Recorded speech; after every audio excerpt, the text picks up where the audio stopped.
introduce our keynote speaker. His name is Alan Hsu. You can see his gorgeous face right there on your screen. He's the founder of YAPA. He's one of the founding members of YAPA, Young American Policy Advocates. He's currently an undergrad student at UCLA, studying political science and economics. And I would like to introduce him more, but I believe that he knows himself better than I do. And so without further ado, I'd like to introduce to you Alan Hsu. Alan? Hi, everyone. I'm going to share my own screen right now. And here we go. So, hi, everyone. I'm Alan. I'm a UCLA student studying public affairs and economics. And I'm a founder of YAPA, as Dylan just told you. And I've been working on a variety of campaigns and a variety of political issues, mostly just with these three people: John Chiang, who ran for governor, Darcy Paul, who ran for Cupertino City Council member, and also right now I'm working with David Kim, who is in Southern California. He's in the LA region, and we are trying to work on UBI and sort of trying to get that passed. In my free time, I also teach public speaking, and yeah. So today I want to teach you guys about advocacy and how do you advocate for certain policies or people that you support. The first thing I want to bring up is that most of advocacy is actually preparation. So the first thing you want to do is to make a plan. And your plan should consist of, one, understanding how the political process works. So that's like knowing who to talk to, knowing which agencies you want to go to. Two, doing your research so that you fully understand every single policy that you support, and understanding how to think critically and in an unbiased way. So you don't want your thinking to be corrupted by someone else's ideas. And then three, after all of that is done, you can finally go out there and change your community. And I'm going to stress this multiple times throughout my presentation, but I think it's really important that everyone starts small before going big. So we all should try to change our local governments, our communities, and our state governments before we move to the federal government. And I'll elaborate on all of these points much more in my presentation. So first step is knowing who to talk to. Now, I'm not going to release this little pop quiz. Where are most prisoners housed? Is it A, in federal prisons, B, in state prisons, C, in county jails, or D, in immigration detention? Go ahead and vote. The poll should be right in front of you.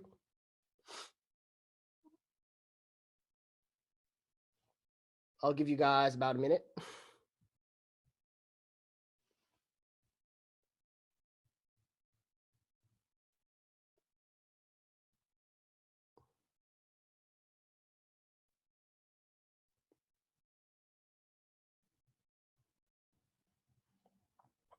Okay, we're still waiting on a couple people. Wow, poll has higher voter participation than the US. Okay, with about 83% of people, 85% of people voting, the majority of you chose county jails. And that is actually not the case. But the second place answer was state prisons, which is actually correct. So why do I bring this up? Because I think it's particularly important for us to fully understand who to talk to when we want to fix certain problems. So when it comes to mass incarceration, a lot of our first immediate instinct is to go to the federal level or go to the county level. Or I know the third most chosen answer was actually immigration detention. So maybe you're going to go to ICE and try to solve mass incarceration from undocumented immigrants. But the largest number of incarcerated peoples are incarcerated in state prisons. And it's actually the majority. It's over 50%. So why is this such a big issue? Because I think when we are trying to advocate for certain policies, we should understand where the primary burden for these sorts of policies fall on. So states are the ones that are overwhelmingly incarcerating people. And it is sort of up to us to try to fix this problem at a state level and solve the majority of a lot of these cases. So this is where I want to talk about not getting into the trap of thinking too big, right? So all of the biggest, greatest policies that have passed in the US came from small beginnings. They came from very small, very local measures. For example, like marijuana decriminalization or legalization, marriage equality, Civil Rights Act, all of those started as sort of cultural ideas, and then they moved towards city policies in places like San Francisco before eventually becoming state law and then finally becoming a sort of federal law. Although in some cases, like with marijuana decriminalization, we're not there yet. But even when these become federal laws, there's obviously still ground to be made, like with the Civil Rights Act. But we can see that this is a process. Policymaking is a process. It's not just trying to get one law passed, trying to get one thing done. You want to try to keep moving forward and keep making this progress, moving from local and smaller communities up to the federal level. The other reason why I think thinking small is something that's important is because voter turnout in local and primary elections tend to be lower than during federal elections. Why is this so important? Is because local and primary elections are easier for the average citizen to really help out in. Like when I was working in Darcy Paul's election, I found it to be really easy to sort of talk to people in the local community and get them to vote for the candidate that I supported.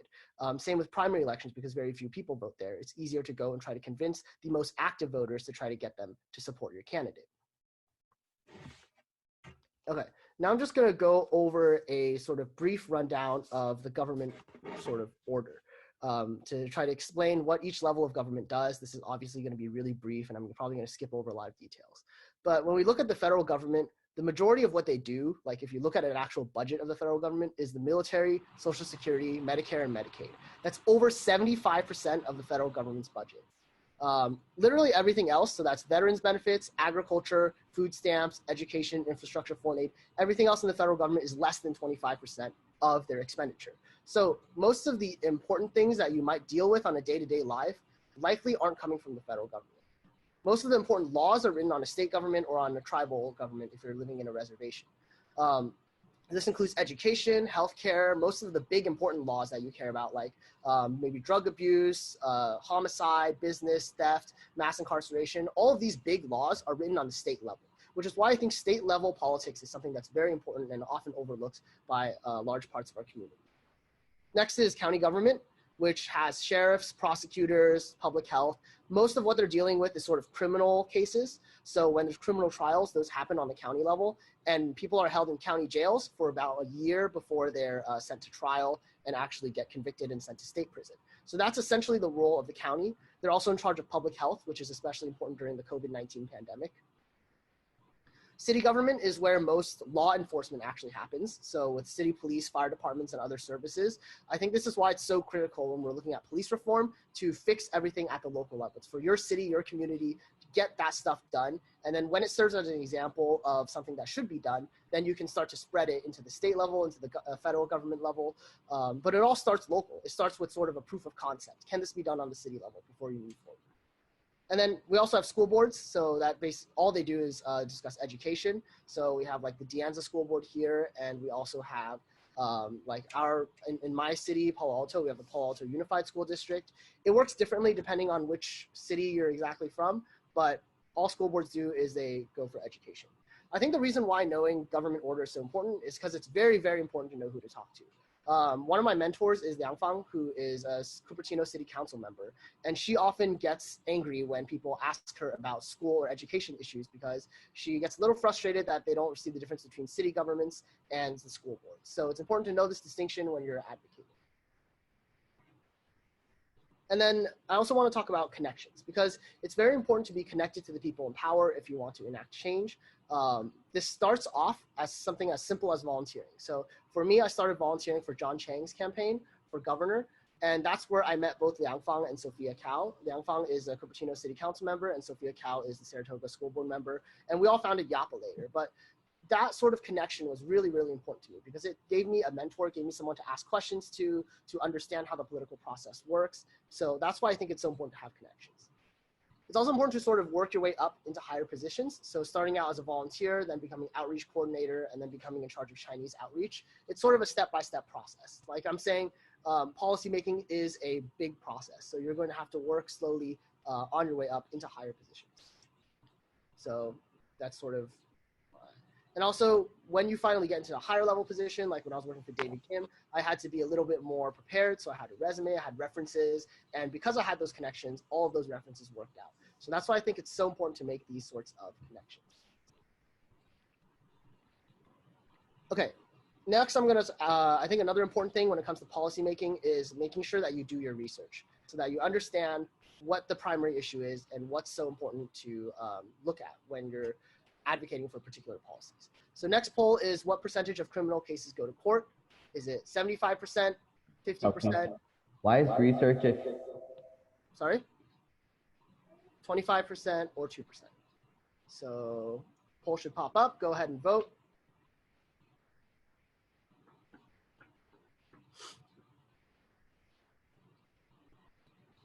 Oh, poll closed kind of early. Here, let me relaunch it. See if that will work. Okay.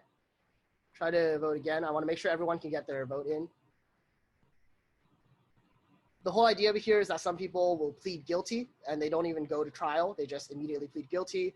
The prosecutors send them to jail because they can't afford an attorney or they don't want to and go to trial because they know that they're guilty. So go ahead and keep voting.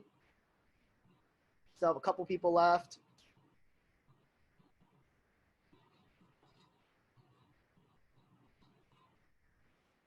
Okay. It looks like that's about everyone that's going to vote. Most of you chose 25%, which is not actually the right answer. And I'm going to explain the significance of this in a little bit. But first, let's look at the next poll that I want to talk about, which is UN projects that the population of the world is going to grow to what by 2100? Is it 9 billion, 11 billion, 15 billion, or 17 billion? So a poll should pop up and yeah, you guys should be able to vote. Go ahead. And you have to remember population sort of grows exponentially. So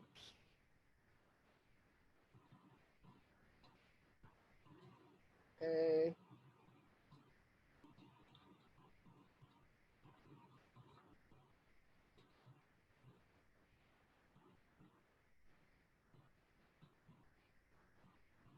Go ahead and keep voting. All right. Majority of you chose 15 billion, and second place is 11 billion, which is actually the correct answer. I'm going to talk about these two questions and why I think they're so important to learn. First, let's talk about population. It's sort of human nature to think that population just grows exponentially forever. And I think a lot of people talk about how population is like,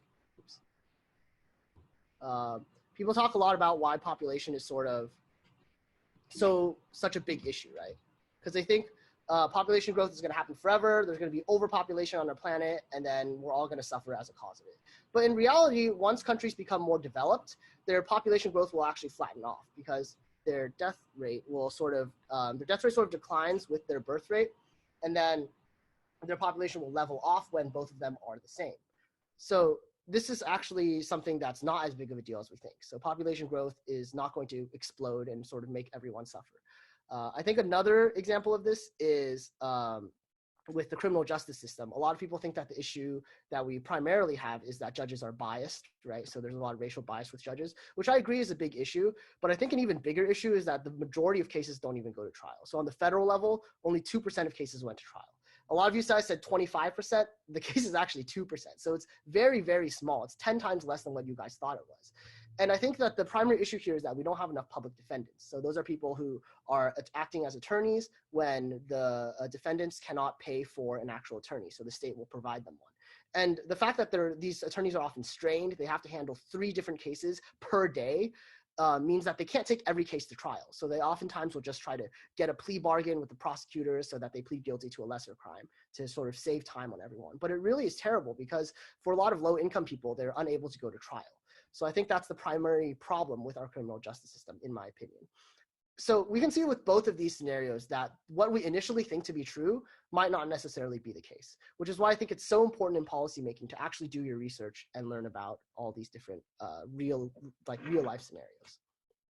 Which leads me to my next point about bias, because I think right now bias plays a huge role in a lot of our erroneous thinking.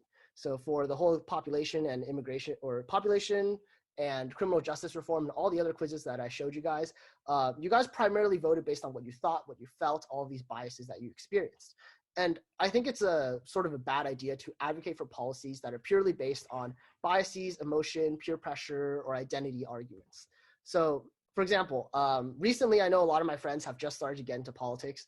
I see them on Instagram posting about certain policies, and I sort of want to discuss it. So I asked them about why they support these policies, and they say, oh, I support it because my friends support it. or they'll say, it just seems like the right thing to do. You're blank, like racist, misogynistic, something, if you don't support this. The issue with all of these different types of biases is that it's not an actual real science. So I want everyone to think of policymaking as a social science, right? So we need sort of a testable hypothesis that's falsifiable in order to actually get to the answer that we want to. So we want to be a sort of unbiased when we're trying to test something, and we want to make sure that that question that we're asking has both a yes and a no answer, and the yes or no depends on data. That's essentially what falsifiable means, is that it's possible for your argument to be proven wrong if there is enough data. That is what science is, right? And it's important that we think of policy as that sort of scientific way, not in this sort of biased way. So what does scientific thinking look like? It says data shows that blank. These studies prove that the most effective way to solve this problem is blank, or these countries have tried this and this is how it turns out. So these are testable hypotheses and they're good science. And I think this is where my personal experience comes in, because I think the big difference between public affairs and political science is that in public affairs, we are trying to look at sort of a quantitative, data-driven approach to solving a lot of government problems. So we have to learn statistics, we have to learn about all this scientific testing, about biases that different people have, and we learn about how to understand when a policy is effective and when it is not. And I think that's something that is really important for everyday citizens and even for advocates to understand. I have two examples of when I think a lot of people are using more biased arguments than they are using data-driven arguments. The first is affirmative action. A lot of the time, supporters will just say, oh, you're racist because you're perpetuating systemic racism by not supporting affirmative action. And then the people who don't like affirmative action will say, you're racist because you're supporting a sort of policy that only affects certain minorities or gives benefits to certain minorities. But neither of these two arguments are engaging with real data, real science, or understanding about the real problem that people are facing, which is, I think a better question that we can ask about affirmative action is, does affirmative action improve the long-term economic outcomes for BIPOCs, right? This is a much easier way for us to look at the data and see whether affirmative action is effective or not. Another example of when biases, I think, have overpowered a lot of people's initial thoughts are Camden. I think some of you guys have heard of Camden, New Jersey, when it comes to police reform. A lot of people said, oh, look, Camden, New Jersey abolished the police, and they're so great with this, with abolishing the police, and they were able to like get rid of so much crime and whatnot. But only later, like 2 or 3 weeks later, did they realize that Camden didn't actually abolish the police. They just sort of had a top-down, state-level authoritarian approach where they removed all local control from the police department, and it led to a lot of problems where a lot of minorities were being harassed more often and at higher rates after the reforms. So it's important for us to actually, look at the data, understand what's going on before we finally come to a conclusion that we want to support. My point is sort of that policymaking should be a science with a hypothesis testing and data. It shouldn't be beliefs that are spread amongst your friends and family. And this sort of leads me to something I want to talk about with partisan identity, which is that I had to read a book in my public affairs class called Why We're Polarized by Ezra Klein. And I, for like my whole life, have been a Democrat. But after reading that book, it kind of made me question whether partisan identity is even a good thing. Because what he found was that when people identify as Democrats and you give them a math problem, say about gun control, and the math problem says that if you have more guns, there's going to be less crime. These Democrats actually got worse at math, right? And the same thing happened with Republicans. If you give Republicans the same question and told them and gave them a math problem that said more guns means there's going to be more crime, then these Republicans suddenly can't solve that math problem and they just don't understand how to do math anymore. So this whole partisan identity makes you worse at thinking, which is why I think it's better for us to think in terms of policies and not in terms of partisanship. And that's why I view each policy on its individual level. So still the majority of the policies that I support tend to fall under the Democratic Party, but there are some policies that don't fall under either party and some policies that support a more Republican or libertarian approach. So I'm not always 100% of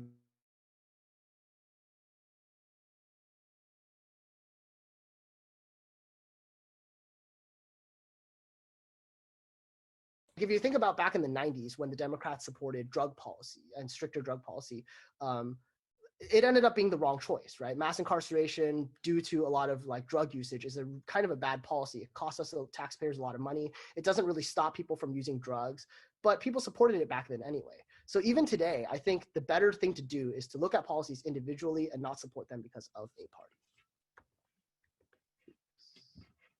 So let's pretend you're malicious. right? Let's pretend you're a greedy corporation and you want to change the community for the worse for them, but you want to make more money yourself. Well, how do you do this? The reason why I'm bringing up this scenario is because I want everyone to realize how corporations are able to influence people and how they're able to have so much power. So corporations understand something that everyday citizens, and I think most activists, most advocates don't fully understand, which is that they understand essentially two things. One is that people's opinions can be easily manipulated by the people who say them, so like which party, how the policies are stated, so like the wording of the question, otherization saying, wow, look at these people that you don't like, they support this, so you have to oppose it, and feelings, that all this kind of like cognitive biases that cause people to support or go against a certain political party. Second, they also understand that every vote counts the same. Now, this might seem like a good thing, and I think that it is, but what corporations realize is that the vote of a really strong activist and the vote of someone who is just an everyday, normal voter who doesn't really care that much about politics, they count exactly the same. So what corporations do a lot of the time is they try to get a lot of these apathetic voters to vote in favor of their side. Right? So we see this a lot of the time with their ads, right? From a cost-benefit analysis, it makes more sense to run these ads against everyday citizens because their vote counts just as much as people who are really educated and activists and all of these sorts of, and who know a lot about politics and government. So for these two reasons, corporations are able to essentially buy elections. The way they do this is they sort of pay for a lot of the political campaigns directly, or sometimes they pay for a political action committee or a super PAC to spread a sort of policy decision or sort of spread misinformation amongst the community. And that's sort of what they did for a lot of things, right? The cigarette companies did this when they were trying to get more people to buy cigarettes. This happened with climate change, all sorts of different examples of this. And we see with the data, right? 91% of the time, the candidate with the most money wins the election. And this is exactly why that's the case, is because it's just so much easier for these corporations who understand how government works to manipulate the voters into voting against their own interests, or just bypass their votes entirely by getting them to vote for candidates that they like, but maybe the candidates don't exactly support the policies that they are interested in. So let's look at some more data, because I like data. If we look at Gillens and Page, which is a very famous study from Princeton University, who discussed how laws and sort of polling data and the government are related. So ideally, if a policy has 10% support amongst the population, it should have about a 10% chance of passing once it's submitted to Congress, right? So for example, Medicare for all, right? 65% of, I think something like 65% of Americans support it or more. So maybe 65% of people should back it, right? So like if there's a 50% chance of supporting it, 50% of, or 50% support in the population, 50% of Congress should support it, and it should have about a 50-50 chance of passing. If there's a policy that was 100%, had 100% support amongst the population, then it should be guaranteed to pass, right? But what we actually see is something that's more like this. So if 90% of the population supports it, 30% chance of passing. If 10% of the population supports it, still 30% chance of passing, right? But if you look at the like top sort of income brackets, right, the economic elites, people with money, people with the ability to donate, if there's 100% support for a particular policy, then it has a 60% chance of passing, right? And if there's a 10% support amongst the rich, then there's a 10% chance of passing. And that's because politicians understand that if they listen to the rich and they get these donations and they run these ads, they can convince everyone else in the community to sort of support policies that maybe they didn't initially support by using a bunch of sort of tricky things. And I'm going to explain some of those tricks when I get into actual advocacy. So now that we understand how corporations are able to influence people, how can we sort of use their own strategies against them? I think that there's a variety of ways that you can sort of pressure politicians, right? First is by directly pressuring the government, right? So that's calling your representatives, protesting, emailing, because I'm not too familiar with this, but I think some of the panelists will explain how a lot of the times people are logging the number of calls or emails from their constituents to see who supports what policy. Elections and campaigns, if the representatives don't budge and they don't like to do anything, then you can take action to get them removed. You want to be campaigning for their opponents, campaigning for people who you support, and for the policies that you are interested in. So supporting a candidate that you like during election year. And then let's talk about actually advocating, right? So when we get to the nitty gritty details, you need to learn to be comfortable talking to strangers, right? I know we talk like stranger danger from a kid, but talking to strangers most of the time is fairly safe. So it's important to be able to talk to these people and get them to vote for what you want to support. And you also want to have empathy for these voters and be very, very polite when you're talking to them. I see a lot of people who are usually really angry and frustrated about politics. They start to yell at people. That's not going to convince voters. I read a book called Never Split the Difference, which is by an FBI hostage negotiator. Now, he has to try to get hostages out of sort of these bad guys. Like when a bad guy kidnaps someone, he needs to try to get them out. Right. And he tries to negotiate with the person who took the hostage to try to get them out safely. And he has learned all of these sort of like psychological tricks of how to get people to come out. And I think the most important one that he taught about was if people feel like they're attacked, they're going to personalize their ideas and become defensive. Right. So in his case, when he called these bad guys and he was really rude or abrupt, they would just hang up. They would get mad. They would sort of become defensive and argue back. I think this is why it's really important for us to use questions and not accusations when we're trying to convince someone, right? So your brain has essentially there's two parts of the brains that I think are relevant here. The amygdala, which is like a really old part of the brain. And what the amygdala does is when the human body or human brain thinks it's under attack, it'll start to activate. And it activates your fight and flight response. It makes you angry. It makes you ready to fight. And the other part of your brain is called the prefrontal cortex right here. And it's one of the later stages of evolution. And it allows us to think critically, to understand how to solve problems. So when you make an attack or an accusation, you immediately try to defend yourself as just instinct, as that's what your amygdala does, it reacts. And this is something that they actually did in brain scans. When they do brain scans and they say different statements to people, they find that attacks will make their amygdala react. But if you ask them a question, sort of in a non-threatening manner, then it makes their prefrontal cortex react, where they start to think, their brain starts to churn. And when they're more logical, they become less angry, which is why I think it's so important for all of us to try to ask in terms of questions like, why do you think this? Don't you think this would be more effective? Because these questions will make them think more and be less aggressive towards us. Next, when you get to someone's door and you want to explain a policy or a position or tell the person why you want to support a candidate, I think there's 3 steps to this. First is that you want to keep your conversation sort of short and sweet, because most voters don't really think that deeply about state and local elections. And I think this is a failure of our media really more than anything, because they're always talking about the federal elections, the presidents, all that sort of stuff. But state and local elections, in my opinion, are just as important. So most people need to, so you want to make sure that you're keeping your conversation short and sweet. Explain why you support the candidate. And I think this is sort of the 3-step process that I was going to talk about. First, you want to start with a personal story. And then you can talk about a policy or a particular position that you support briefly. Just bring up a little bit of data, maybe like 2 sentences here. And then finally tell them when to vote and how. And the reason why we sort of have this structure is because first, telling them personal stories are very, very important, because people understand stories better than numbers. Here's an example of this. I want everyone here to sort of close your eyes and picture $1 million. Now that you have that image in your head, try to picture $1 billion. For most everyday people, those 2 numbers will sort of look similar. Like picturing $1 million and picturing $1 billion are very similar. We don't really think of a billion as 1,000 times a million, because it's kind of hard for our brains to comprehend exactly what that is. And I think that's why it's so important to talk in stories, because every person can understand stories, but it's really hard for people to understand numbers and data, which is why it's better to sort of start with a personal story when you're trying to convince someone knocking on their door. And it's sort of not that great of an idea to go into long-winded discussions about policies and data and numbers and becoming really complicated. And telling them when to vote and how is really important, because people need to know when the election is, because a lot of the times people's lives are busy, they forget, and that's why we have very low voter turnout. Another thing that I want to talk about in advocacy is that whenever you're talking to someone, you want to be understandable, right? You don't want to use big words and sort of scare people away. For example, I hear a lot of people using words like, systemic, institutional, nepotism, and that's good for like people who are advocates themselves. But when you're trying to convince an everyday person, you want to try to sort of sound or use like simpler words.